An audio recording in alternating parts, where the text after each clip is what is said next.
Bonjour tout le monde, bienvenue dans cette nouvelle leçon de français.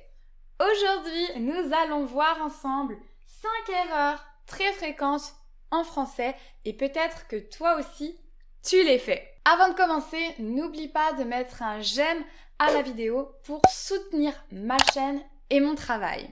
Je t'ai aussi préparé une fiche pour que tu puisses réviser cette leçon. Tu peux télécharger cette fiche en cliquant sur le lien dans la description de la vidéo. Aujourd'hui, j'ai sorti mon tableau pour mieux vous expliquer, pour que ce soit très clair.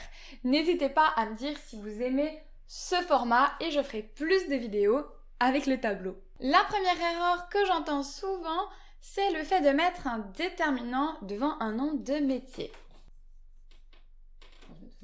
Par exemple, comme dans la phrase « Maxime est un médecin ».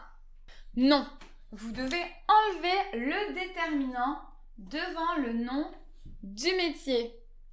De la même manière, je vais dire « Je suis dentiste » et pas « Je suis un dentiste ».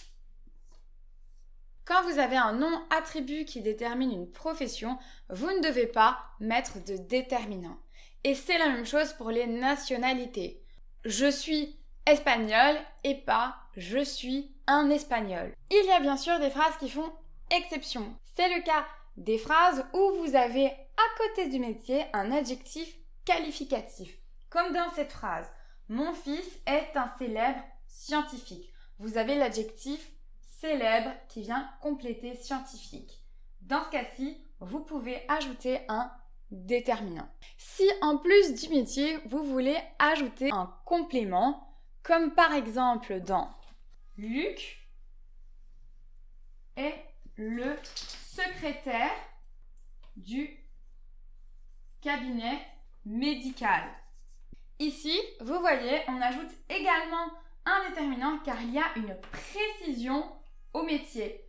C'est le secrétaire du cabinet médical, mais dans la plupart des cas, vous ne devez pas mettre de déterminant. Deuxième erreur que j'entends très souvent, demander une question ou faire une question. Ces formulations ne sont pas correctes en français. En français, on dit poser une question. Je peux te poser une question sur cette leçon de français et pas demander une question. Troisième erreur. Je suis tard. Je suis tard ne se dit pas en français. Vous voulez certainement dire je suis en retard. Pour dire que vous ne serez pas à l'heure à un endroit. On peut aussi parler par exemple de paiement en retard si vous avez oublié de payer quelque chose ou que vous l'avez payé après la date prévue, comme par exemple si vous avez oublié de payer votre loyer. Tard est uniquement utilisé pour parler d'un moment de la journée qui va être à une heure plus avancée que prévu. Par exemple, je peux dire « Ne m'attends pas pour dîner, je rentre tard. J'ai une réunion. » Quatrième erreur très fréquente. Je vois Célia le mardi. Vous ne devez pas mettre de déterminant devant les jours de la semaine dans la plupart des cas. Il y a des exceptions, je vous les explique juste après. Donc vous devez dire « Je vois Célia mardi ». Ou si c'est la semaine prochaine, je vois Célia mardi prochain. Par exemple. Les seuls cas où vous pouvez mettre un déterminant devant un jour de la semaine, c'est premièrement, si vous faites une activité régulière. Par exemple, si tous les mardis vous allez à la salle de sport, alors vous pouvez dire « Je vais à la salle de sport le mardi ». Ça signifie que toutes les semaines, vous le faites. Deuxième cas, c'est si vous parlez d'une date précise. Par exemple, je peux dire « J'ai rendez-vous avec mon médecin le mardi 25 mai ». Dans ces deux cas, le est autorisé devant les jours de la semaine. Pour la 5e erreur fréquente, nous allons partir de l'anglais, ce sera plus simple. I miss you.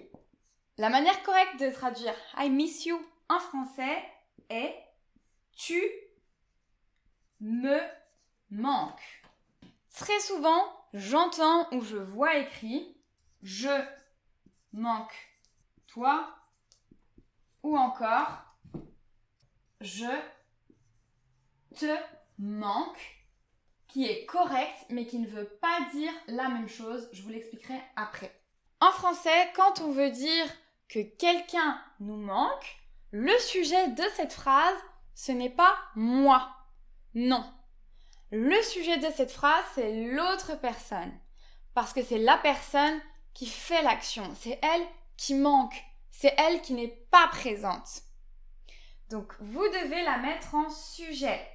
Donc, par exemple, tu me manques ou mon fils me manque. Le sujet, c'est mon fils. Vous êtes ici. Je te manque, c'est you miss me. Ça signifie que c'est vous qui n'êtes pas là à côté de l'autre personne. La vidéo est terminée pour aujourd'hui. J'espère qu'elle vous a plu. N'oubliez pas de vous abonner si ce n'est pas encore le cas. Et surtout, téléchargez la fiche qui va vous aider à réviser cette leçon. Je vous dis à bientôt!